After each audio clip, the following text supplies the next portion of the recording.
Broadcasting live on the Ops Lens app, iHeartRadio, Mojo 50 Radio, and online worldwide at thepcradioshow.com. And in the second half of the show today, we're going to discuss the unlawful assembly that was allowed to take place outside of the home of Lieutenant Bob Kroll.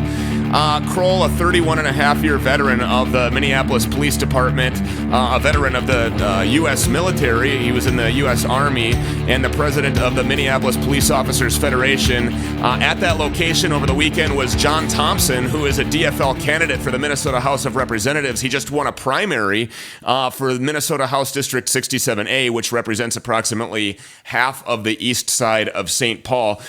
Rich, the Democratic National Convention begins today also.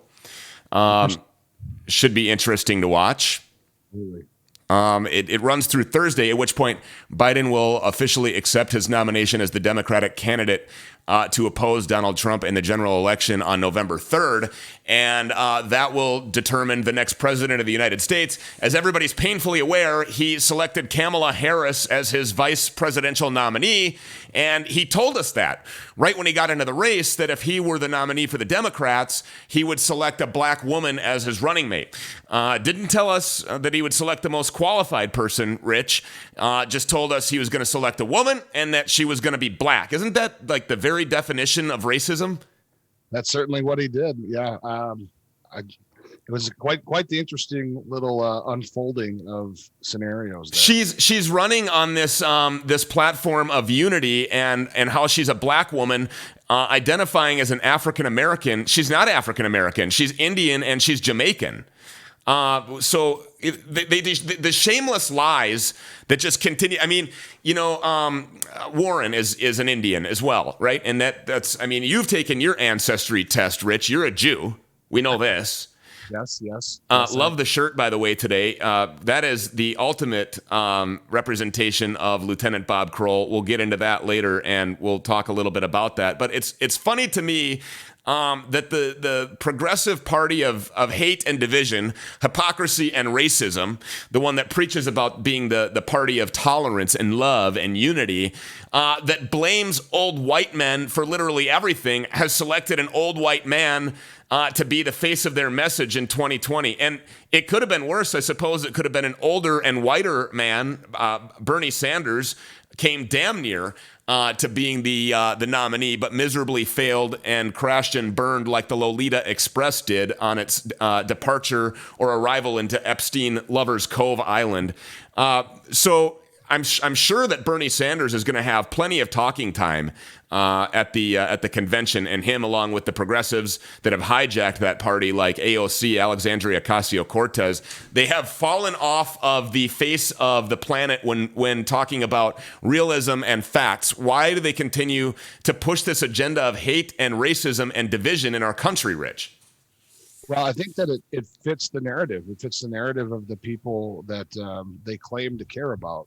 And so it'll be real interesting that November 4th, if all these folks that they claim to care about are still relevant to them. I was listening this morning to the Daily Mojo with Ron Phillips and Brad Staggs, and Staggs had mentioned that his prediction is that he feels like now is the time where these progressives, these radicals, these extremists at the convention will actually start to kind of tone down their rhetoric a little bit and come back towards the middle, trying to appeal to those who are like fence sitters and are trying to decide whether they're going to roll with Biden and Harris or whether they're going to roll with the president, who has a proven record of just absolutely record-setting unemployment numbers. His employment numbers are great. Nobody in the history of our country has ever been better for black people, people of color. Nobody's been tougher on China. Nobody's been tougher on Russia. Nobody's built up a military like we have. We're finally back to where we were when our country was highly respected globally. Or as Bush 43 would say, globally, internationally, as well as around the world. So what is the decision to be made here? How can people actually struggle what is the platform that the basement dweller is actually running on right now? I mean, this is a campaign who has decided the best campaign for their candidate is to have no campaign at all. Yeah, it certainly seems that way. It was real interesting last week that they wouldn't even entertain any questions from the press in their press conference, and it's baffling to me. I just don't understand. And You're talking about the press conference where he was introducing Kamala Harris as his VP, right?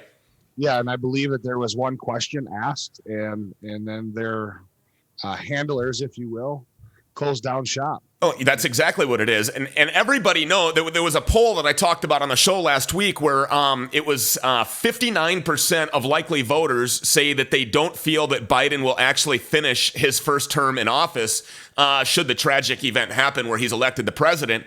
And then it was 39% of likely Democrat voters said that they didn't feel that way. And so if that's the case, then you have 39% of likely Democrats voting and 59%, almost 60% of likely voters would be voting for somebody who is the vice presidential nominee in Kamala Harris.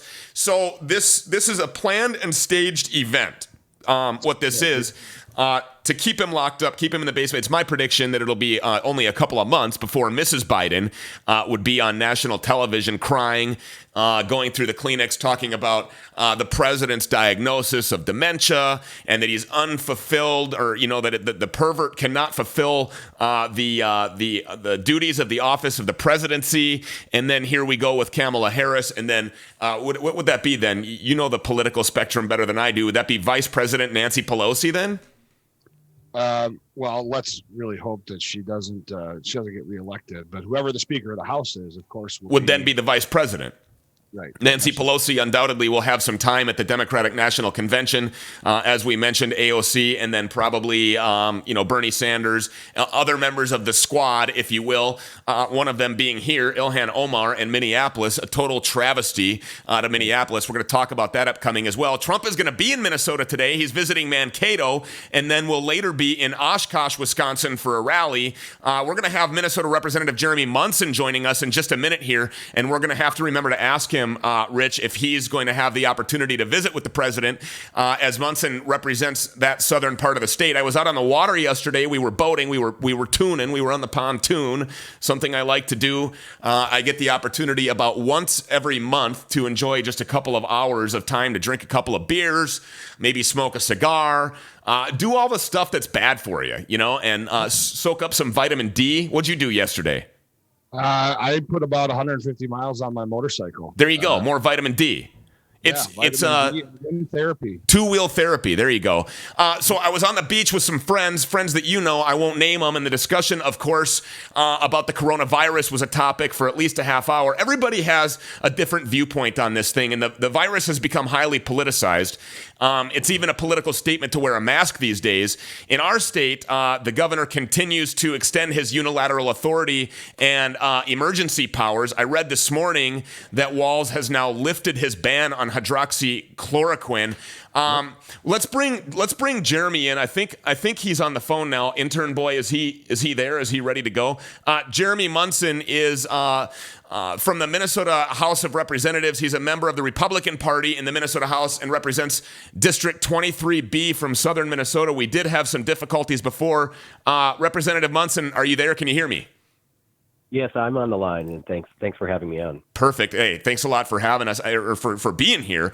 It's quite the honor to have you on a low-budget show like our afternoon deal here.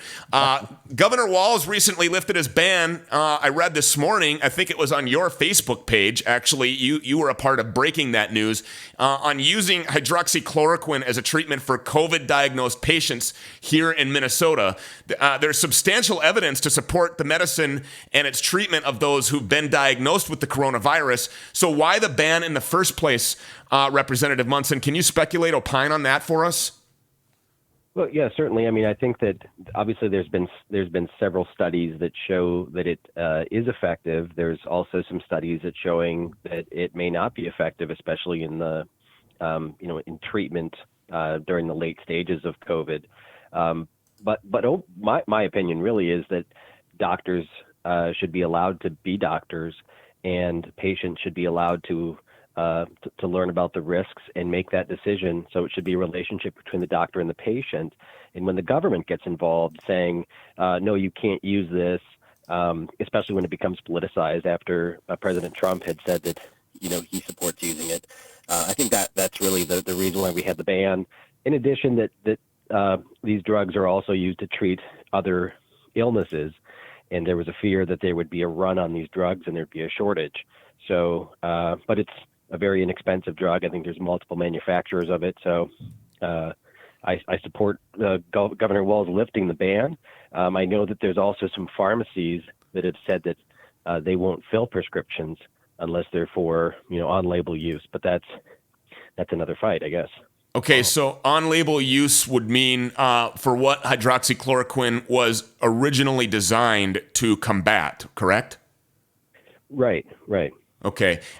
We also passed a law in Minnesota called the Patient Right to Try Act, which means if there's a drug or a treatment that is not FDA approved, and your outlook is, not looking good, that you have a right to try a drug. In fact, President Trump, shortly after Minnesota passed this 2 years ago, President Trump signed, I think it was an executive order, also doing this federally to allow people, whether they're cancer treatment that you want to try that's experimental, or a drug, that you should be allowed to make that decision to save your life if there's a chance. Wow, I think that's a pretty powerful thing. I don't understand why anybody would hold somebody who's sick and possibly in the late stages of life from trying everything to stick around. Do you think that this thing has been politicized specifically because Trump decided that he thought he would get behind this hydroxychloroquine, is what you're basically saying? Is that correct? Yeah, I think a lot of people were opposed to it because President Trump starts speaking favorably for it, or he starts talking about trials that have shown success. We also have to assess the risks of everything, but that's really a decision between the doctor and the patient, and it shouldn't be government injecting itself all the time and determining, what treatment should happen and why. This is, let doctors be doctors. It's my opinion that the Democratic Party has been hijacked. I continue to say it over and over again. They've been hijacked by these extremist, radical, leftist, progressives, and of course, these radical progressives, the one thing that they always do is support or introduce new legislation that gives them all kinds of control. There will never be a Democratic bill that is proposed into law by somebody from that party that doesn't include a little bit more power, a little bit more control. Would you think that the reason for this mask mandate, that Biden has sworn that he was going to have a nationwide mask mandate should he be elected president, another great thing to vote for, by the way, another reason to get out there and really rush to the polls and vote for this clown. Would you suppose that a lot of this is politicized and that it has to do with the control and the dehumanization and the division of Americans? And why do you speculate that that's happening right now? Does it have something to do with us leading up to November 3rd? Well, I certainly think that the mask mandate is a push towards this propaganda of, doing what's right for your neighbor. You hear that a lot in the propaganda from the Walz administration, talking about saving your neighbor, doing, involving your neighbor. It's really a push towards socialism. It's trying to get people to see how far they can push people to accept more government control. Every emergency is an opportunity for government to increase its control on people's lives, and we rarely see that released back. We rarely see an expansion of freedom from government. Once they start controlling parts of our lives, they're very unlikely to give that control back. And this mask mandate is really an invasion of privacy for a lot of people. There's a lot of studies that show that they are not effective. Some studies even showing they're actually detrimental to people's health. And it's frustrating to see this much expansion in government control. It's interesting because I was just up north last week doing some training with the military, and I was at a gas station. I was buying a couple Monsters and paying for my gas, and I had forgotten my mask in my truck.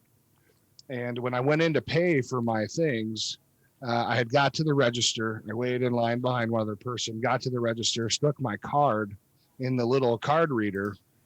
The lady had rung me up and everything, and then told me, sir, you need to put on a mask before I can accept your payment. What? Yeah, it's ridiculous. And it's this idea that the government has put fear into our communities, into our society about wearing a mask. When if the lady would have just hit accept, I would have grabbed my things and been on my way. But instead, she had to cause a ruckus. There was 3 people behind me. Everybody was upset. It was the morning. People need to get to work. And so it's just the whole mask mandate. Stu, you talked last week about my body and my choice, right? Well, that's only when it's convenient. You understand that? Well, right. And so if my mask is protecting me from you, well, go ahead and protect yourself from me. I know I don't have the coronavirus. Plus, what didn't the statistics say that 99.96% of the people survive it? Yeah, you can expect to not die if you're one of the 99.96% of the people who are diagnosed with this thing. Do you think testing, I mean, you've got an inside track being a lawmaker here in Minnesota. Your ear is to the ground on these things. I mean, we've really ramped up testing in Minnesota. Obviously, the more tests you get, the more positive results that you get. Do you think that there's a push to test more people so that these numbers can be inflated, number one? And number two, can you speak to the fact that people are actually getting positive diagnosis responses in the mail? People who have not even actually been tested for the coronavirus are getting positive results. Can you explain that?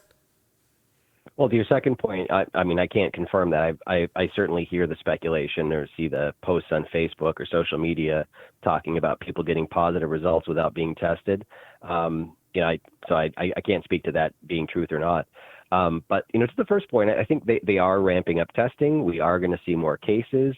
I think the majority of cases that they identify as positive are people without symptoms, so no fever. They just got tested because they were part of a mass testing effort.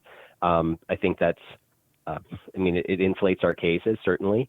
My frustration is that the number of cases that are being reported, the tens of thousands of positive cases, are cumulative since January. And usually in small print, you'll see, there's 30,000 cases in Minnesota, and then it'll say below it like 28,000 are no longer contagious, right? They've gone through the disease and they now have built immunity. And that's really what we should be showing is how many people have got through this and are, have built an immunity. Yeah.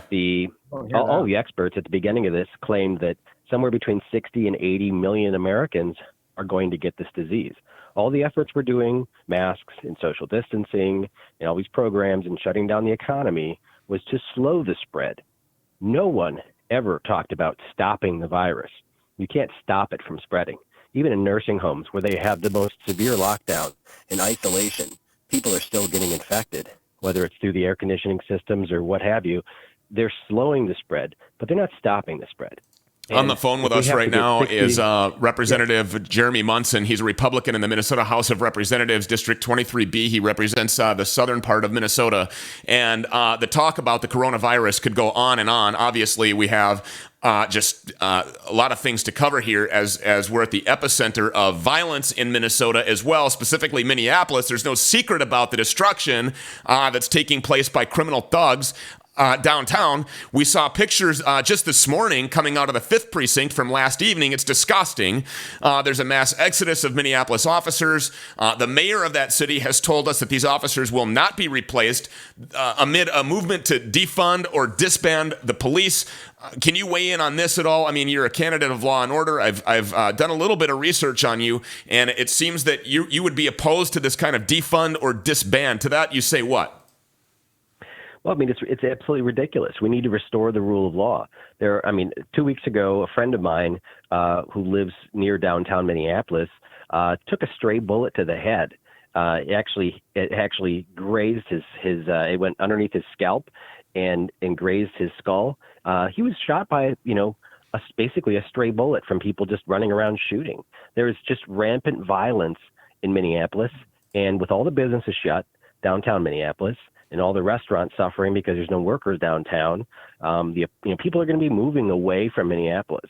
They're destroying their city. They're setting things in place that within a year there's going to be massive, economic destruction to the city because people aren't going to stand for this.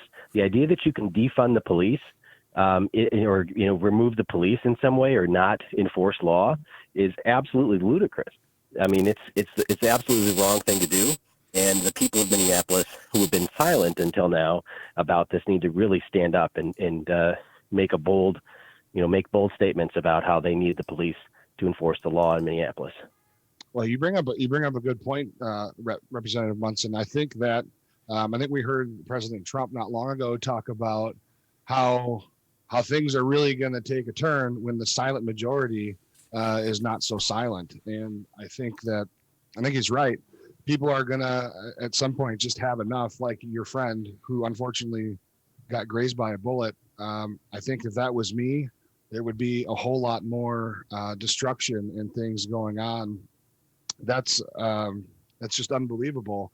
Do you get is there a sense of this violence and this unrest down where you are? I know you're quite a ways from Minneapolis, but this thing has spread all over the place. How is it down where you're at? Well, I mean, certainly the people down in my area support the police.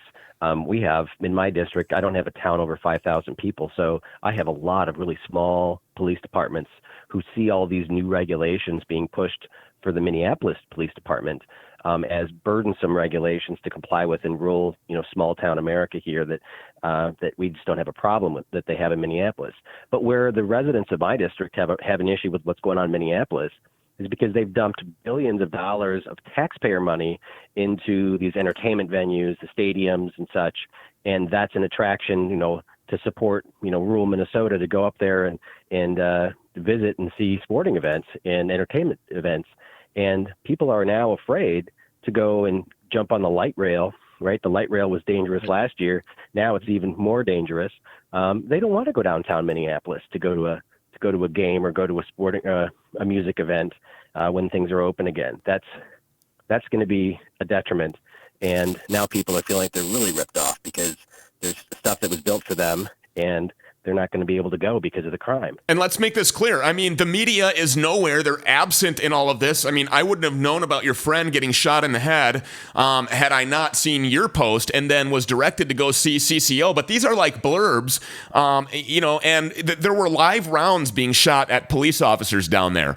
And then while people bitch and moan and complain that the police are then trying to use rubber munitions and less lethal munitions to defend themselves, they're being attacked down there.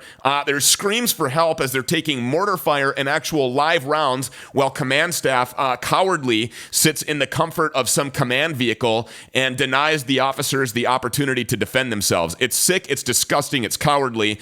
There is no leadership in that city. The mayor ought to be removed from his office. He's complicit in inciting these riots. That's fact. That's indisputable. And for starting this nonsense that has been now exploding around the country. We've got about a minute here left. Are you going to have an opportunity to meet with the president today? I know he's going to be in your part of the state. Yeah, he will be flying into Mankato early this afternoon. I will be at the event. It's not going to be a public event. Unfortunately, we can't have a rally due to Governor Walz's, maximum 250 guests executive order. But I will be there to greet the president and look forward to him really making Minnesota issues, elevating our issues on the national stage and showing the country what's important to rural Minnesota. So I'm looking forward to it. Awesome. Well, I can't thank you enough for being here. We have learned a lot, and we'd like to ask you to come back. I mean, we support Law and Order. We're a Law and Order type show. Obviously, I don't know if you did any research on us. Richard and I work in the private sector of law enforcement as bail investigators, and we're responsible for returning several people to custody for violent offenses. This needs to be taken care of, Representative Munson, and I believe that you're on the right side of history with this. Thanks again. Thank you. Thanks for having me on, guys. Absolutely, anytime. That was Republican Representative Jeremy Munson, Minnesota House of Representatives, District 23B, Southern Minnesota. We've got a lot more to talk about here today, including what happened at the home of Lieutenant Bob Kroll over the weekend. It was absolutely disgusting, and we're going to get into that coming up. Patriotically Correct Radio. Do not go anywhere. My name is Stu. That's Richard over there, and we'll be right back.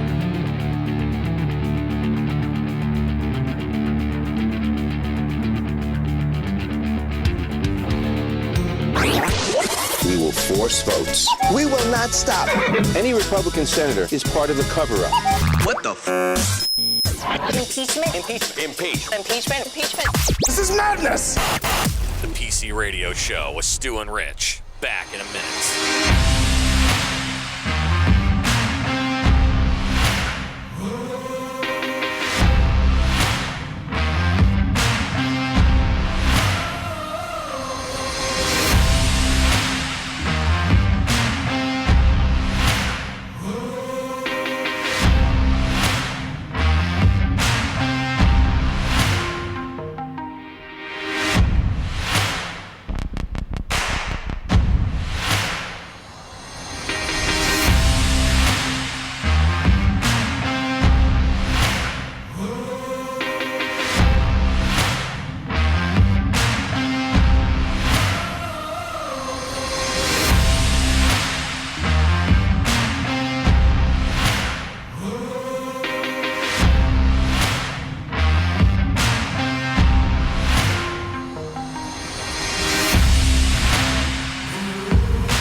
I'm Donald Trump, and I approve this message. Joe, it's time to go, go, go. You're just so status quo. Both friend and foe know you're a no-go, Joe. Come on, man. The PC Radio Show with Stu and Rich. And we are back. It was wonderful talking to Representative Jeremy Munson. Coming up here, we've got another guest that'll be on. Alexander Buster Deputie is a candidate here in Minnesota. We're going to let him tell you he's running for the state senate position. And in a district that represents St. Paul, there has been some controversy regarding another candidate for the House over there, which was over the weekend. There was some disgusting events that took place. I just do want to mention that this half of the Patriotically Correct Radio Show is brought to you by American Pride Roasters Coffee. I fill my little. This is my cup that I got from my grandma. This is what I have to remember her by. It's appropriate. There's an elephant on it. This is called Delft right here, and I guess really know what that means. I believe it was we got this at a restaurant called the Pannekuchen, which we used to go to all the time. But my cup stays filled with American Pride Roasters coffee, the only coffee that promises to make you swallow. Ding dong. And American Pride Roasters coffee. Make sure that you get over there. And I know that Richard has been gone, and today is his first show back after courageously serving our country. For those of you that don't know, Richard he hates talking about it, but you know what? It's part of you, and it's a part of you that you ought to be damn proud of. A Purple Heart recipient. He is a combat war veteran. He still serves in the Minnesota National Guard at the U.S. Army, and we thank you for your service every day, Richard, by the way. Thank you very much. I do appreciate it. And so last week, obviously, the first week of this low-budget afternoon radio show live on Mojo 50 Radio, iHeartRadio. And then if you want to see us, don't have any idea why anybody would want to actually lay eyes on this. But if you do want to, and if you want to interact with us live, other than calling the studio line at 877-45-WARRIOR, 877-45-WARRIOR, you may also get into a chat room with us and give us your unfiltered truths, because we will never apologize for being relentless seekers of the truth on this show. That is what we do. Everybody looking for alternative sources and where to get their news from, because the media lies. They will not tell you the truth about what's really going on. They are part of an agenda that is driven by leftist progressives in this country. And if you don't believe that, you're living under a rock. A big one. A boulder, if you will, under a Bradley tank, which, by the way, you shoot from the tops of those things, don't you? I have, yes. And just for the record, the Bradley is not a tank. It is a fighting vehicle, although it does have tracks. Well, see, this is why you're here. I would have no idea about that. I want to get right into something. Over the weekend, It's no secret that there has been protests, and those protests have now gone away from being protests and are actually violence-filled riots. These are criminal thugs that are filling the streets of Minneapolis. Some pictures came in. Just Google it. Look on Facebook. You'll see these pictures, Richard, from the 5th Precinct last night. Absolutely disgusting. They're spray painting on it. They're breaking things. They're damaging police equipment. And they're doing it all without the threat of arrest or prosecution. There's no leadership at the police command staff at the Minneapolis Police Department, which has resonated throughout the country. And it's no coincidence that literally every single democratically run metropolis across the country is literally burning. They're on fire. And so that violence that has been incited as a result of the death of an African-American man, who now we're learning from autopsy reports, or at least a portion of the medical examiner's report, that George Floyd was alive for a period of roughly a half hour after he arrived at the hospital. And why this wasn't made public right away, I don't know. Why somebody had to leak the additional body cam footage, I don't know. It certainly clears up a lot of things when it comes to what happened on the streets there over in the Powderhorn district, Powderhorn neighborhood in the south side of Minneapolis. Richard, Keith Ellison knew about this tape. Absolutely. And they knew what was on it. The Hennepin County Attorney's Office, Michael Freeman's office, they knew what was on this tape. They chose to not disclose this information or release this tape. It had to be leaked by somebody who I'm no doubt we will find out who that was. I'm assuming there was some sort of a 6-figure payday when that tape made it from the United States over to the UK, broke on British news, and then came back here for all of us to see. I'm not saying that it exonerates Derek Chauvin. Nope. I'm not saying that there's going to be a verdict of guilty or not guilty. I can't opine on that, because I don't have all of the evidence. I cannot go into the public court of social media or the public court of mainstream media and convict Derek Chauvin, because that would be irresponsible and it would be wrong. You would be following suit, however, but yeah, I agree. It would be wrong. We can't do that. Clearly, they knew what was on there, but that's the type of leadership, if you want to call it. Crappy leadership, by definition, is still leadership. It's just very unfortunate. You know, this whole community is burning, and they're destroying their. I mean, really, you're gonna go to a police precinct and spray paint words that we probably should not be using on the show. Can't use them all over the place. And so, what are they gonna do about it? If somebody comes to your house and spray paints derogatory crap all over your garage door and your vehicles and all, what are you going to do about it? Mm-hmm.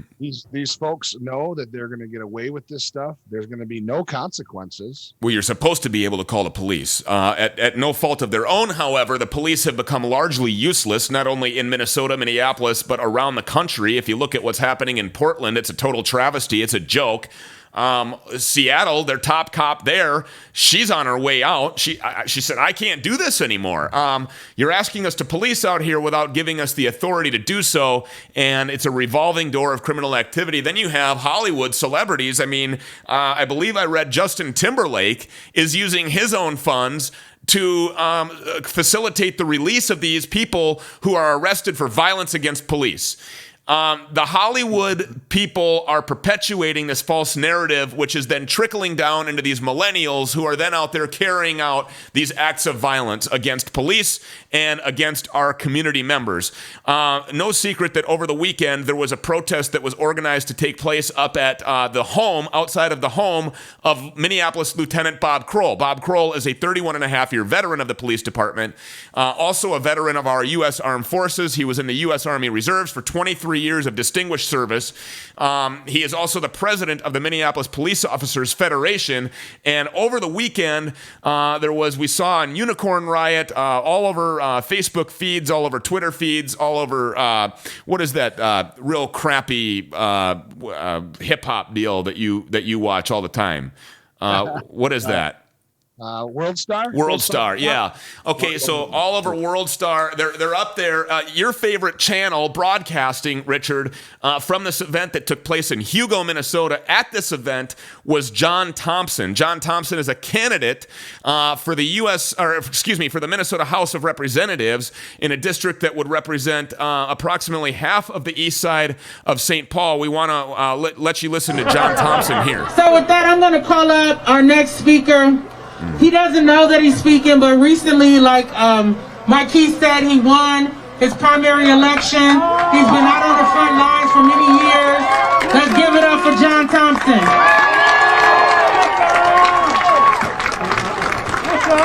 Oh, man. Wow. Hey, I was standing over here burning up because I was telling Marquis, somebody got to tell these white people out here that there was a public hanging in Duluth, Minnesota, and there was an audience, and the audience had grandkids, and there they go, over there, you know, come on back out with your Blue Lives Matter shirt, and I mean that. Let me tell you about Blue Lives Matter, all right? Because they didn't come out with Blue Lives Matter until we start saying Black Lives Matter. But unlike you, white man, you can unzip that costume. I can't unzip this black skin I'm in. I'm a black man being terrorized by this Klansman right here. We are terrorized by the Grand Wizard. Y'all got the Grand Wizard living in your damn neighborhood. Oh, the Klan exists in Hugo, Minnesota, and it's right here. Don't run now. Don't run now, racist white people. I'm here. Oh yeah, we pull up. We pull the up, and we here. Come on over here with your Blue Lives Matter sign. Blue lives ain't shit. And if people in Hugo don't support black people, Hugo, Minnesota. That was later followed up with apparently some threat to burn down the city of Hugo. I don't know at what point this got out of control. I do know that was certainly out of control. Richard, this is the type of rhetoric that's being spewed by people who are actually candidates to represent the people of St. Paul. Is he a voice for all of those people? I sure would hope not. I would think that as a member of the community, if I lived in that community, I would be completely disgusted, and there should be an uproar. These people need to decide on what it is how they really want to be represented, and take action. I don't understand how this guy got elected or won a primary. Well, he won a primary. He has not been elected yet. In Minnesota State Statute 609.705 is called unlawful assembly. And if you go look it up, that's exactly what this is. Also, there's threats of violence here. The Washington County Sheriff's Office was present in appearance only, but did absolutely nothing to stop this. This is another indication of just weak, cowardly command staffs from law enforcement agencies across the country. You could say that the Minneapolis Police Command Staff is to blame for this because somehow they set the precedent, and that as a result of that, by their lack of action and lack of leadership during the riots that immediately followed the death of George Floyd on Minneapolis streets, you could blame the Minneapolis Police Department, but no. It is up to each individual municipality, county, state officials to grab a hold of their nuts and take enforcement action against violent criminals. This guy is a criminal who just won a DFL primary. What are they scared of? What are all these office jockeys who are in the top levels of police scared of? Let your cops be cops. You have officers on the street that I'm sure want to do police work. What they're doing is they're bowing to the political pressure by liberal progressives who have been elected into office. I want to get into our guest here because we really value his time. We have from the Senate side a candidate for state Senate, Alexander Buster Deputie, is on the phone with us. And do you hear us, Mr. Deputie? I think we lost him here. We're going to go try to get him back on the phone. While we try to get him back on the phone, Richard, you were talking more about the case that, what are these people actually scared of, and why is law enforcement not doing their job? Yeah, let your cops be cops. If in the military, right, you have obviously very different levels of command and command staff. And so as an infantryman, which is what I did for a long time, we're not asking the colonel to come out and do the job that he has asked us to do. What are these higher ups in the police department scared of? You don't have to be out on the street doing the actual work. All you have to do is stand up there on your effing perch and support the guys that you send into harm's way. They're there for a reason. Okay, I think we got him here. Alexander Buster, Deputy. A little bit of technical difficulties there. You're with us now, and thank you for joining us.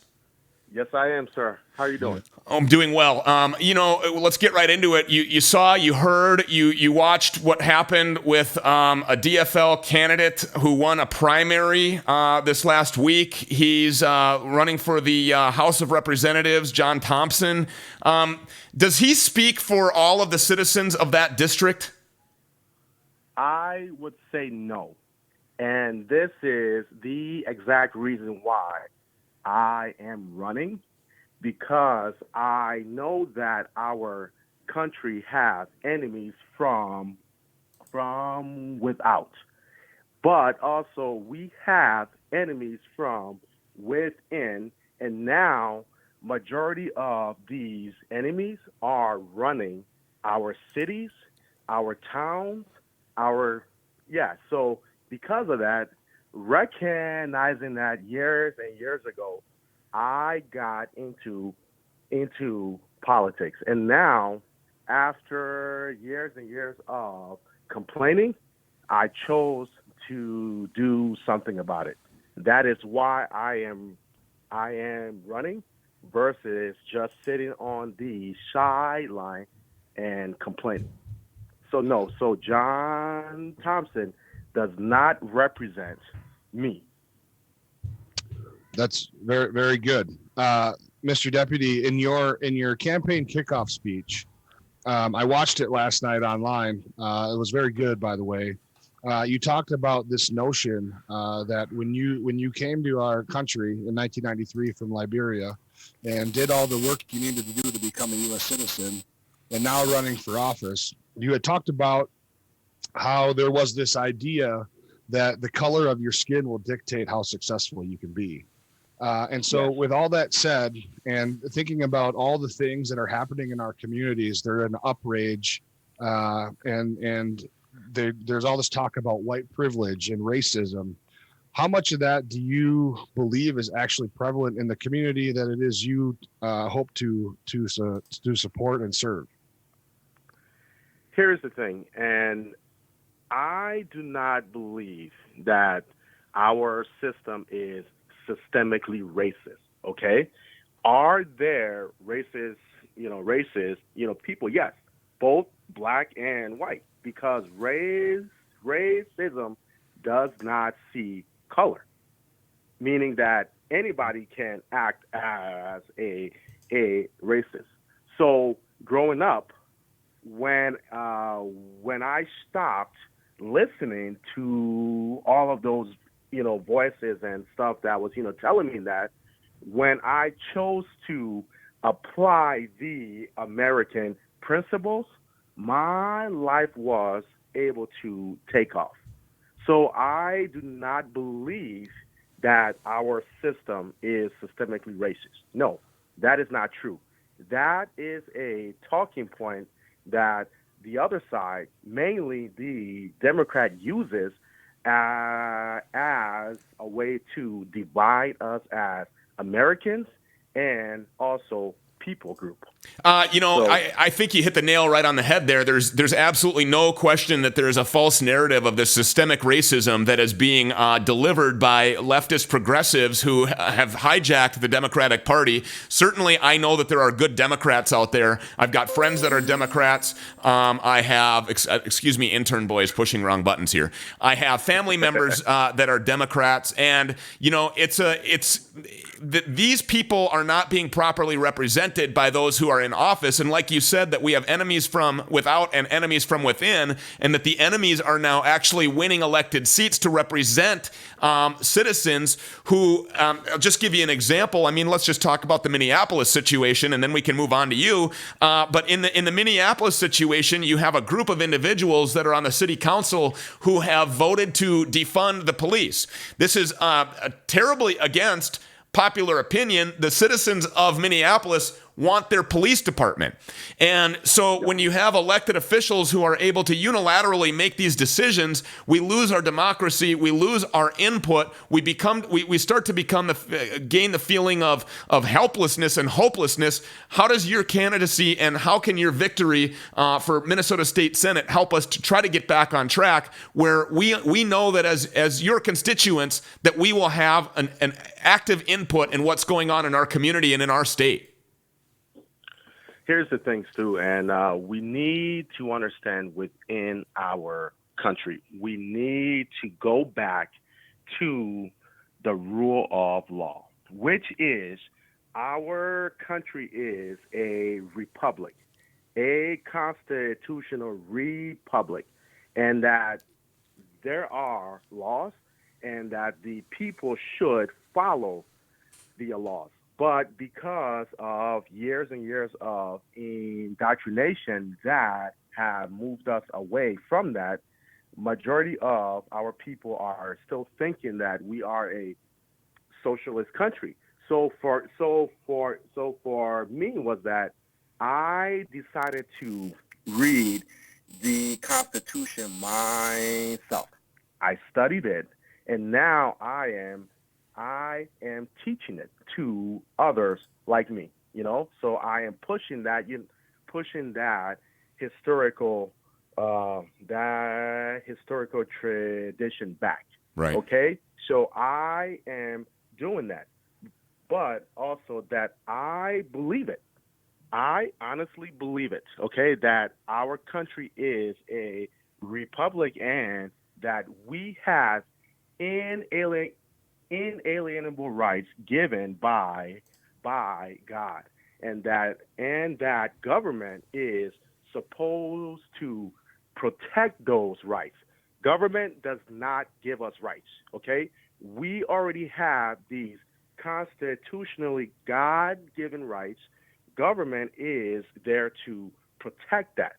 So having that message, I am continuously reminding the remnant of people who actually desires to see America heritage intact, because these Marxist people are seriously destroying it. They are destroying it from every single part of our society. So my goal and my desire is to see us as, people group, citizens, returning back to where our founding father desired us to be, which was to follow and obey our Constitution. Right. And that brings up a really good point. We talked about defunding the police and the violence and all this other stuff. And so these radicals also want us to go to the steps of City Hall and lay down our guns and just give up our Second Amendment rights. And, so something that comes to mind that I'd like to know about you is being from a place where you and your family unfortunately experienced depression and violence on a whole nother level. How important is it to you as an immigrant, as now a U.S. citizen, that we protect our rights to bear arms? I'm not going to City Hall to lay down my guns and turn them in.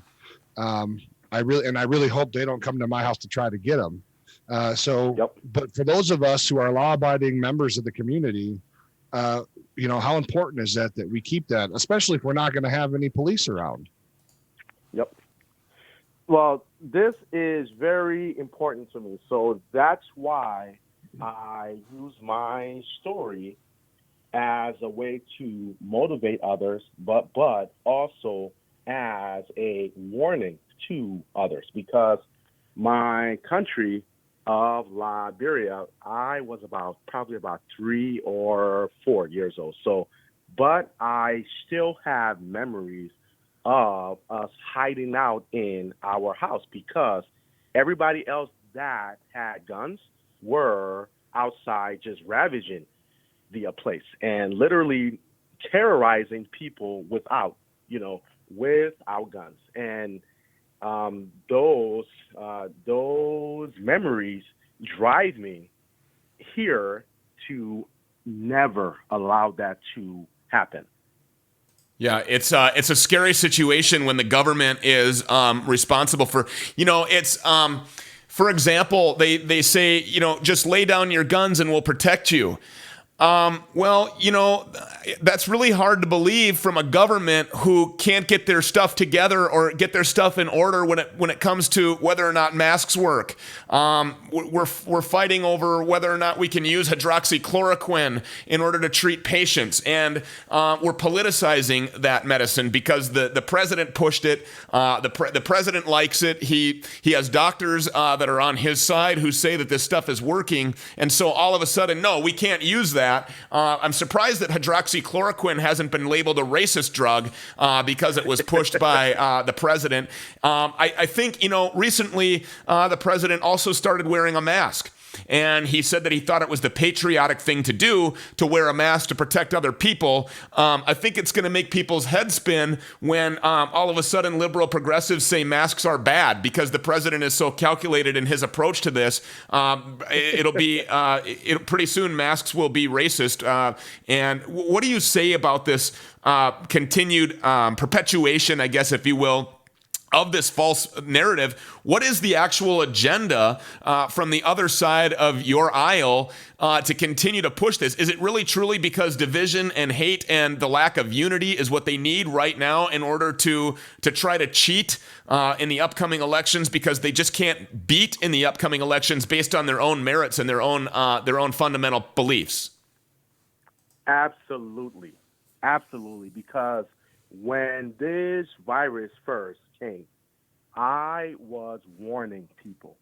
And said, look, the virus may be real, but because I understand human nature and I understand that the other side is very deceptive and they are very conniving, they were going to use this to their advantage. I said it from the beginning, and I got hammered for it. Oh, I'm sure you were a conspiracy theorist and you were a hate monger and a fear monger and everything else. Yep. Yes. So because of that, I saw it and I was warning people that, look, also too is that the way they were handling it told me a lot about their intentions. Okay, so watching them just strip us of our rights really bothered me. Because of that, I was like, look, something else is going on. And yes, they actually need chaos in order to make this work. So as I was warning people and just telling people, and now people's eyes are opening up. Well, and I mean, they'll tell you themselves. They already said, never let a good crisis go to waste. We're running out of time here. We've got about 1 minute left. In this minute, I want you to tell us where people can go find you, how they can support you, and what they need to do in order to make contact with you and the area that you're running to represent in the upcoming election here for the Minnesota State Senate. People can find me on alexanderbusterdeputy.com, and then they can also find me at alexanderbusterdeputy for MN on Facebook. But also, you can go on my website and just read up about me. Everything you need to know about me is on my website. Yeah. I specifically set it up where every single question is answered. So just reach me there, and my primary thing right now is funding, okay? The other side have money. They have money, and they can control a lot of things. So if people can go to my website and they are able to contribute, that will help me tremendously to be able to get my message out there. Yeah. Alexander Buster, Deputy for Minnesota State Senate, thank you so much for being on the show today. Get over there. We will post a link to his website on our informational page as well. Alexander Buster, Deputy, excuse me. Rich, we're out of time here. Make sure that you get over there. American Pride Roasters coffee. It's right here. It's in my elephant cup. I see that you're drinking something else. Shame on you. Also, make sure to get over there to our website as well, thepcradioshow.com, thepcradioshow.com. Download the OpsLens app. Download the OpsLens app right now. And if you're listening to us on Mojo 50 iHeartRadio, thanks a lot for listening. On behalf of Richard Leonard right over there, my name is Stu Peters, and we will see you tomorrow, 4 o'clock Central, 5 o'clock Eastern. Don't go anywhere. We'll be right back.